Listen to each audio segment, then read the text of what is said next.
आपकी खुशी में, आपके गम में, आपकी आंसुओं में, आपकी मुस्कुराहटों में, आपके आज में, आपके कल में, आपके साथ होगी एक कहानी और मैं। नमस्कार दोस्तों, आप सभी का स्वागत है मेरे चैनल कथा सागर में। दोस्तों, आज मैं आप सब लोगों के लिए जयशंकर प्रसाद जी की लिखी कहानी इंद्रजाल लेकर आई हूँ। आशा करती हूँ कहानी पसंद ज़रूर आएगी। अगर ये कहानी पसंद आए तो मेरे इस चैनल को सब्सक्राइब ज़रूर कीजिएगा और इसे अपने दोस्तों और जानकारों में शेयर ज़रूर कीजिएगा। तो चलिए दोस्तों, इस छोटी सी कहानी की शुरुआत करते हैं। गांव के बाहर एक छोटे से बंजर में कंजरों का दल पड़ा था। उस परिवार में टट्टू, भैंसे और कुत्तों को मिलाकर 21 प्राणी थे। उसका सरदार मैकू लंबी चौड़ी हड्डियों वाला एक अधेड़ पुरुष था। दया माया उसके पास फटकने भी नहीं आती थी। उसकी घनी दाढ़ी और मूछों के भीतर प्रसन्नता की हंसी छिपी ही रह जाती। गांव में भीख मांगने के लिए जब कंजरों की स्त्रियां जाती तो उनके लिए मैकू की आज्ञा थी कि कुछ भी न मिलने पर अपने बच्चों को निर्दयता से गृहस्थ के द्वार पर जो स्त्री न पटक देगी उसको भयानक दंड मिलेगा। उस निर्दयी झुंड में गाने वाली एक लड़की थी और एक बांसुरी बजाने वाला युवक। ये दोनों भी गा बजाकर जो पाते वो मैकू के चरणों में लाकर रख देते थे। फिर भी गोली और बेला की प्रसन्नता की सीमा न थी। उन दोनों का नित्य संपर्क ही उनके लिए स्वर्गीय सुख था। इन घुमक्कड़ों के दल में ये दोनों विभिन्न रुचि के प्राणी थे। बेला बेडिन थी। माँ के मर जाने पर अपने शराबी और अकर्मण्य पिता के साथ वो कंजरों के हाथ लगी। अपनी माता के गाने बजाने का संस्कार उसकी नस नस में भरा था। वो बचपन से ही अपनी माता का अनुकरण करती हुई अलापती रहती थी। शासन की कठोरता के कारण कंजरों का डाका और लड़कियों के चुराने का व्यापार बंद हो चला था। फिर भी मैकू अवसर से नहीं चूकता। अपने दल की उन्नति में बराबर लगा ही रहता। इस तरह गोली के बाप के मर जाने पर जो एक चतुर नट था, मैकू ने उसकी खेल की पिटारी के साथ गोली पर भी अधिकार जमाया। गोली महुअर तो बजाता ही था, पर बेला का साथ होने पर उसने बांसुरी बजाने में अभ्यास किया। पहले तो उसकी नट विद्या में बेला भी मनोयोग से लगी, किंतु दोनों को भानुमति वाली पिटारी ढोकर 2-4 पैसे कमाना अच्छा न लगा। दोनों को मालूम हुआ कि दर्शक उस खेल से अधिक उसका गाना पसंद करते हैं। दोनों का झुकाव उसी ओर हो गया। पैसा भी मिलने लगा। इन नवागंतुक बाहरियों की कंजरों के दिल में प्रतिष्ठा बढ़ी। बेला सांवली थी, जैसे पावस की मेघमाला में छिपे हुए ओल्का पिंड का प्रकाश निखरने की अदम्य चेष्टा कर रहा हो। वैसे ही उसका यौवन सुगठित शरीर के भीतर उद्वेलित हो रहा था। गोली के स्नेह की मदिरा से उसकी कजरारी आंखें लाली से भरी रहती। वो चलती तो थिरकती हुई, बातें करती तो हंसती हुई। एक मिठास उसके चारों ओर बिखरी रहती। फिर भी गोली से अभी उसका ब्याह नहीं हुआ था। गोली जब बांसुरी बजाने लगता तब बेला के साहित्यहीन गीत जैसे प्रेम के माधुर्य की व्याख्या करने लगते। गांव के लोग उसके गीतों के लिए कंजरों को शीघ्र हटाने का उद्योग नहीं करते। जहां अपने अन्य सदस्यों के कारण कंजरों का वो दल घृणा और भय का पात्र था, वहां गोली और बेला का संगीत आकर्षण के लिए पर्याप्त था। किंतु इसी में एक व्यक्ति का अवांछनीय सहयोग भी आवश्यक था। वो था भूरे। छोटी सी डील डॉल लेकर उसे भी बेला का साथ करना पड़ता था। भूरे सचमुच भूरा भेड़िया था।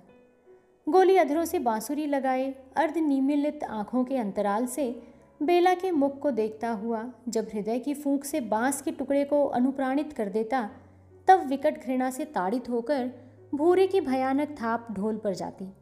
क्षण भर के लिए जैसे दोनों चौंक उठते। उस दिन ठाकुर के गढ़ में बेला का दल गाने के लिए गया था। पुरस्कार में कपड़े रुपए तो मिले ही थे, बेला को एक अंगूठी भी मिली थी। मैकू उन सबको देखकर प्रसन्न हो रहा था। इतने में सिरकी के बाहर कुछ हल्ला सुनाई पड़ा। मैकू ने बाहर आकर देखा कि भूरे और गोली में लड़ाई हो रही थी। मैकू के कर्कश स्वर से दोनों भयभीत हो गए। गोली ने कहा, मैं बैठा था, भूरे ने मुझको गालियां दी, फिर भी मैंने कुछ नहीं बोला। इस पर उसने मुझे पैर से ठोकर लगा दी और ये समझता है कि इसकी बांसुरी के बिना बेला गा ही नहीं सकती। मुझसे कहने लगा कि आज तुम ढोलक बेताल बजा रहे थे। भूरे का कंठ क्रोध से भर्राया हुआ था। मैकू हंस पड़ा।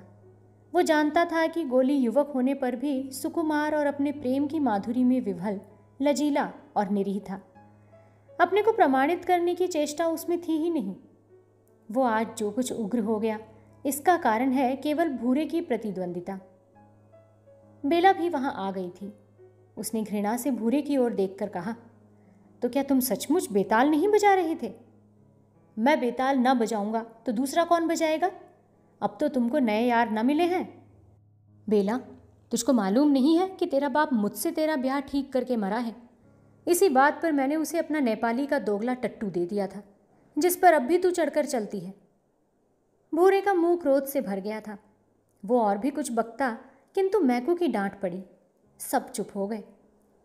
उस निर्जन प्रांत में जब अंधकार खुले आकाश के नीचे तारों से खेल रहा था, तब बेला बैठी कुछ गुनगुना रही थी। कंजरों की झोपड़ियों के पास ही पलाश का छोटा सा जंगल था। उसमें बेला के गीत गूंज रहे थे। जैसे कमल के पास मधुकर को जाने से कोई रोक नहीं सकता, उसी तरह गोली भी कब मानने वाला था। आज उसके निरीह हृदय में संघर्ष के कारण आत्मविश्वास का जन्म हो गया था। अपने प्रेम के लिए, अपने वास्तविक अधिकार के लिए झगड़ने की शक्ति उत्पन्न हो गई थी। उसका छुरा कमर में था, हाथ में बांसुरी थी। बेला की गुनगुनाहट बंद होते ही बांसुरी में गोली उसी तान को दोहराने लगा। दोनों वन विहंगम की तरह उस अंधेरे कानन में किलकारने लगे। आज प्रेम के आवेश ने आवरण हटा दिया था। वो नाचने लगे। आज तारों की क्षीण ज्योति में हृदय से हृदय मिले, पूर्ण आवेग में। आज बेला के जीवन में यौवन का और गोली के हृदय में पौरुष का प्रथम उन्मेष था। किंतु भूरा वहां भी आने से ना रुका। उसके हाथ में भी भयानक छुरा था। आलिंगन में आबद्ध बेला ने चित्कार किया। गोली छटक कर दूर जा खड़ा हुआ, किंतु घाव ओछा लगा। बाघ की तरह झपटकर गोली ने दूसरा वार किया। भूरे संभाल न सका। फिर तीसरा वार चलाना ही चाहता था कि मैकू ने गोली का हाथ पकड़ लिया। वो नीचे सिर किए खड़ा रहा। मैकू ने कड़क कर कहा, बेला, भूरे से तुझे ब्याह करना ही होगा। ये खेल अच्छा नहीं। उसी क्षण सारी बातें गोली के मस्तक में छाया चित्र सी नाच उठी। उसने छुरा धीरे से गिरा दिया। उसका हाथ छूट गया। जब बेला और मैकू भूरे का हाथ पकड़कर ले चले, तब गोली कहाँ जा रहा है इसका किसी को ध्यान न रहा। कंजर परिवार में बेला भूरे की स्त्री मानी जाने लगी। बेला ने भी सिर झुकाकर इसे स्वीकार कर लिया, परंतु उसे पलाश के जंगल में संध्या के समय जाने से कोई भी नहीं रोक सकता था। उसे जैसे सायंकाल में एक हल्का सा उन्माद हो जाता। भूरे या मैकू भी उसे वहां जाने से रोकने में असमर्थ थे। उसकी दृढ़ता भरी आंखों से घोर विरोध नाचने लगता। बरसात का आरंभ था। गांव की ओर से पुलिस के पास कोई विरोध की सूचना भी नहीं मिली थी। गांव वालों की छुरी हंसिया और काट कबाड़ के कितने ही काम बनाकर वो लोग पैसे लेते थे। कुछ अन्न भी यूं ही मिल जाता था। चिड़िया पकड़कर, पक्षियों का तेल बनाकर, जड़ी बूटी की दवा तथा उत्तेजक औषधियों और मदिरा का व्यापार करके कंजरों ने गांव तथा गढ़ के लोगों से सद्भाव भी बना लिया था। सबके ऊपर आकर्षक बांसुरी जब उसके साथ नहीं बजती थी, तब भी बेला के गले में एक ऐसी नई टीस उत्पन्न हो गई थी जिसमें बांसुरी का स्वर सुनाई पड़ता था। अंतर में भरे हुए निष्फल प्रेम से युवती का सौंदर्य निखर आया था। उसके कटाक्ष अलस, गति मदिर और वाणी झंकार से भर गई थी। ठाकुर साहब के गढ़ में उसका गाना प्रायः हुआ करता था। छींट का घाघरा और चोली, उस पर गोटे से टकी हुई ओढ़नी सहज ही खिसकती रहती थी। कहना न होगा कि आधा गांव उसके लिए पागल था। बालक पास से, युवक ठीक ठिकाने से और बूढ़े अपनी मर्यादा, आदर्शवादिता की रक्षा करते हुए दूर से उसकी तान सुनने के लिए, एक झलक देखने के लिए घात लगाए रहते। गढ़ के चौक में जब उसका गाना जमता तो दूसरा काम करते हुए अन्य मनस्ता की आड़ में मनोयोग से और कनखियों से ठाकुर उसे देख लिया करते थे। मैकू घाघ था, उसने ताड़ लिया। उस दिन संगीत बंद होने पर, पुरस्कार मिल जाने पर और भूरे के साथ बेला के गढ़ के बाहर जाने पर भी मैकू वहीं थोड़ी देर तक खड़ा रहा। ठाकुर ने उसे देखकर पूछा, क्या है? सरकार, कुछ कहना है। क्या? ये छोकरी इस गांव से जाना नहीं चाहती। उधर पुलिस तंग कर रही है। जाना नहीं चाहती? क्यों? वो तो घूम घाम कर गढ़ में आती है, खाने को मिल जाता है। मैकू आगे की बात चुप होकर कुछ कुछ संकेत भरी मुस्कुराहट से कह देना चाहता था। ठाकुर के मन में हलचल होने लगी। उसे दबाकर प्रतिष्ठा का ध्यान करके ठाकुर ने कहा, तो मैं क्या करूं? सरकार, वो तो सांझ होते ही पलाश के जंगल में अकेली चली जाती है, वहीं बैठी हुई बड़ी रात तक गाया करती है। एक दिन सरकार धमका दे तो हम लोग उसे ले देकर कहीं आगे चले जाएं। अच्छा। मैकू जाल फैलाकर चला गया था। 1000 की बोहनी की कल्पना करते वो अपनी सिरकी में बैठकर हुक्का गुड़गुड़ाने लगा। बेला के सुंदर अंग की मेघमाला प्रेम राशि की रजत रेखा से उद्भाषित हो रही थी। उसके हृदय में ये विश्वास जम गया था कि भूरे के साथ घर बसाना गोली के प्रेम के साथ विश्वासघात करना है। उसका वास्तविक पति गोली ही है। बेला में ये उच्च श्रृंखल भावना विकट तांडव करने लगी। उसके हृदय में वसंत का विकास था। उमंग में मलयानिल की गति थी। कंठ में वनस्थली की काकली थी। आंखों में कुसुमोत्सव था और प्रत्येक आंदोलन में परिमल का उद्गार था। उसकी मादकता बरसाती नदी की तरह वेगवती थी। आज उसने अपने जूड़े में जंगली करौंदे के फूलों की माला पलेटकर भरी मस्ती में जंगल की ओर चलने के लिए पैर बढ़ाया तो भूरे ने डांट कर कहा, कहाँ चली? यार के पास, उसने छूटते ही कहा। बेला के सहवास में आने पर अपनी लघुता को जानते हुए मसोस कर भूरे ने कहा, तू खून कराए बिना चैन नहीं लेगी। बेला की आंखों में गोली का और उसके परिवर्धमान प्रेमांकुर का चित्र था, जो उसके हट जाने पर विरह जल से हरा भरा हो उठता था। बेला पलाश के जंगल में अपने बिछड़े हुए प्रियतम के उद्देश्य से 2-4 विरह वेदना की तानों की प्रतिध्वनि छोड़ आने का काल्पनिक सुख नहीं छोड़ सकती थी। उस एकांत संध्या में बरसाती झिल्लियों की झनकार से वायुमंडल गूंज रहा था। बेला अपने परिचित पलाश के नीचे बैठकर गाने लगी, चिन्हत नाही बदल गए नैन। ऐसा मालूम होता था कि सचमुच गोली उस अंधकार में अपरिचित की तरह मुंह फिराकर चला जा रहा है। बेला की मनोवेदना को पहचानने की क्षमता उसने खो दी है। बेला का एकांत में विरह निवेदन उसकी भाव प्रवणता को और भी उत्तेजित करता था। पलाश का जंगल उसकी कातर कुहुक से गूंज रहा था। सहसा उस निस्तब्धता को भंग करते हुए घोड़े पर सवार ठाकुर साहब वहां आ पहुंचे। अरे बेला, तू यहाँ क्या कर रही है? बेला की स्वर लहरी रुक गई थी। उसने देखा, ठाकुर साहब। महत्व का संपूर्ण चित्र, कई बार जिसे वो अपने मन की असंयत कल्पना में दुर्गम शैल रिंग समझकर अपने भ्रम पर अपनी हंसी उड़ा चुकी थी, वो सकुचकर खड़ी हो रही थी। बोली नहीं, मन में सोच रही थी, गोली को छोड़कर भूरे के साथ रहना क्या उचित है? और नहीं तो फिर? ठाकुर ने कहा, तो तुम्हारे साथ कोई नहीं है? कोई जानवर निकल आवे तो? बेला खिलखिलाकर हंस पड़ी। ठाकुर का प्रमाद बल चढ़ा था। घोड़े से झुककर उसका कंधा पकड़ते हुए कहा, चलो तुमको पहुंचा दे।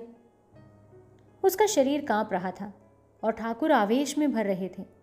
उन्होंने कहा, बेला, मेरे यहाँ चलोगी? भूरे मेरा पति है। बेला के इस कथन में भयानक व्यंग्य था। वो भूरे से छुटकारा पाने के लिए तरस रही थी।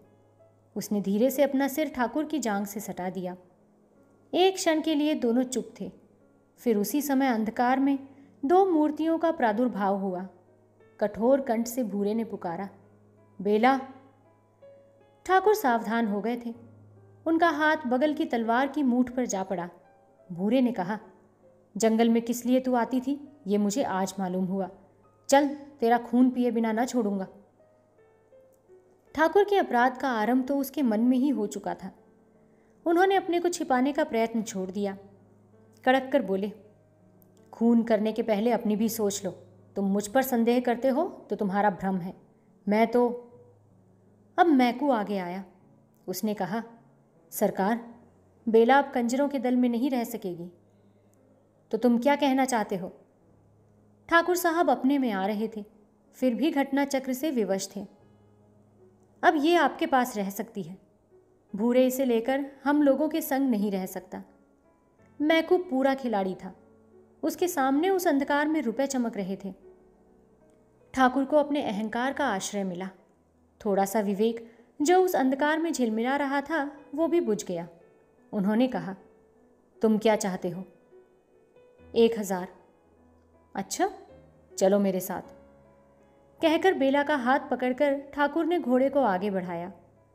भूरे कुछ भुनभुना रहा था, पर महकू ने उसे दूसरी ओर भेजकर ठाकुर का संग पकड़ लिया। बेला रकाब पकड़े चली जा रही थी। दूसरे दिन कंजरों का दल उस गांव से चला गया। उपरोक्त घटना को कई साल बीत गए। बेला ठाकुर साहब की एकमात्र प्रेमिका समझी जाती है। अब उसकी प्रतिष्ठा अन्य कुल वधुओं की तरह होने लगी है। नए उपकरणों से उसका घर सजाया गया है। उस्तादों से गाना सीखा है। गढ़ के भीतर ही उसकी छोटी सी साफ सुथरी हवेली है। ठाकुर साहब की उमंग की रातें वहीं कटती हैं। फिर भी ठाकुर कभी कभी प्रत्यक्ष देख पाते कि बेला उनकी नहीं है। वो न जाने कैसे एक भ्रम में पड़ गए। बात निभाने की आ पड़ी। एक दिन एक नट आया। उसने अनेक तरह के खेल दिखलाए। उसके साथ उसकी स्त्री थी। वो घूंघट ऊंचा नहीं करती थी। खेल दिखलाकर जब अपनी पिटारी लेकर जाने लगा तो कुछ मनचले लोगों ने पूछा, क्यों जी, तुम्हारी स्त्री कोई खेल नहीं करती क्या? करती तो है सरकार, फिर किसी दिन दिखलाऊंगा। ये कहकर वो चला गया। किंतु उसकी बांसुरी की धुन बेला के कानों में उन्माद का आह्वान सुना रही थी। पिंजरे की वो वन विहंगिनी वसंत की फूली हुई डाली का स्मरण सा हो आया था। दूसरे दिन गढ़ में भारी जमघट लगा। गोली का खेल जम रहा था। सब लोग उसके हस्त कौशल से मुक्त थे। सहसा उसने कहा, सरकार, एक बड़ा भारी दैत्य आकाश में आ गया है। उससे लड़ने जाता हूँ। मेरी स्त्री की रक्षा आप लोग कीजिएगा। गोली ने एक डोरी निकालकर उसको ऊपर आकाश की ओर फेंका। वो सीधी तन गई। सबके देखते देखते गोली उसी के सहारे आकाश में चढ़कर अदृश्य हो गया। सब लोग मुग्ध होकर भविष्य की प्रतीक्षा कर रहे थे। किसी को यह ध्यान नहीं रहा कि स्त्री अब कहाँ है। गढ़ के फाटक की ओर सबकी दृष्टि फिर गई। गोली लहू से रंगा चला आ रहा था। उसने आकर ठाकुर को सलाम किया और कहा, सरकार, मैंने उस दैत्य को हरा दिया। अब मुझे इनाम मिलना चाहिए। सब लोग उस पर प्रसन्न होकर पैसों रुपयों की बौछार करने लगे। उसने झोली भरकर इधर उधर देखा, फिर कहा, सरकार, मेरी स्त्री भी अब मिलनी चाहिए। मैं भी। किंतु ये क्या, वहां तो उसकी स्त्री का पता ही नहीं। गोली सिर पकड़कर शोक मुद्रा में बैठ गया। जब खोजने पर उसकी स्त्री नहीं मिली तो उसने चिल्लाकर कहा, यह अन्याय इस राज्य में नहीं होना चाहिए। मेरी सुंदरी स्त्री को ठाकुर साहब ने गढ़ के भीतर कहीं छिपा दिया है। मेरी योगिनी कह रही है। सब लोग हंसने लगे। लोगों ने समझा कि ये कोई दूसरा खेल दिखलाने जा रहा है। ठाकुर ने कहा, तो तू अपनी स्त्री मेरे गढ़ में से खोज के ले आ। अंधकार होने लगा था। उसने जैसे घबराकर चारों ओर देखने का अभिनय किया, फिर आंख मूंदकर सोचने लगा। लोगों ने कहा, खोजता क्यों नहीं, कहाँ है तेरी सुंदर स्त्री? तो जाऊं ना सरकार? हाँ हाँ, जाता क्यों नहीं? ठाकुर ने भी हंसकर कहा। गोली नई हवेली की ओर चला। वो निशंक भीतर चला गया। बेला बैठी हुई तन्मय भाव से बाहर की भीड़ झरोके से देख रही थी। जब उसने गोली को समीप आते देखा तो वो कांप उठी। कोई दासी वहां न थी। तब तो सब खेल देखने में लगी थी। गोली ने पोटली फेंककर कहा, बेला, जल्दी चलो। बेला के हृदय में तीव्र अनुभूति जाग उठी थी। एक क्षण में उस दीन भिखारी की तरह, जो एक मुट्ठी भीख के बदले अपना समस्त संचित आशीर्वाद दे देना चाहता है, वो वरदान देने के लिए प्रस्तुत हो गई। मंत्र मुग्ध की तरह बेला ने उस ओढ़नी का घूंघट बनाया। वो धीरे धीरे उस भीड़ में आ गई। तालियां पिटी, हंसी का ठहाका लगा। वही घूंघट, न खुलने वाला घूंघट, सायंकालीन समीर से हिलकर रह जाता था। ठाकुर साहब भी हंस रहे थे। गोली दोनों हाथों से सलाम कर रहा था। रात हो चली थी। भीड़ के बीच में गोली बेला को लिए जब फाटक के बाहर पहुंचा, तब एक लड़के ने आकर कहा, एक्का ठीक है। तीनों सीधे उस पर जाकर बैठ गए। एक्का वेग से चल पड़ा। अभी ठाकुर साहब का दरबार जम रहा था और नट के खेलों की प्रशंसा हो रही थी। तो दोस्तों, आशा करती हूँ आपको हमारी आज की ये कहानी पसंद ज़रूर आई होगी। अगर ये कहानी पसंद आई है तो मेरे इस चैनल को सब्सक्राइब ज़रूर कीजिएगा। साथ ही इसे अपने दोस्तों और जानकारों में शेयर ज़रूर कीजिएगा। तो जल्दी ही आप लोगों से फिर से मुलाकात होगी एक नई कहानी के साथ। तब तक के लिए आप अपना और अपने पूरे परिवार का ध्यान रखिए, खुश रहिए और स्वस्थ रहिए। नमस्कार।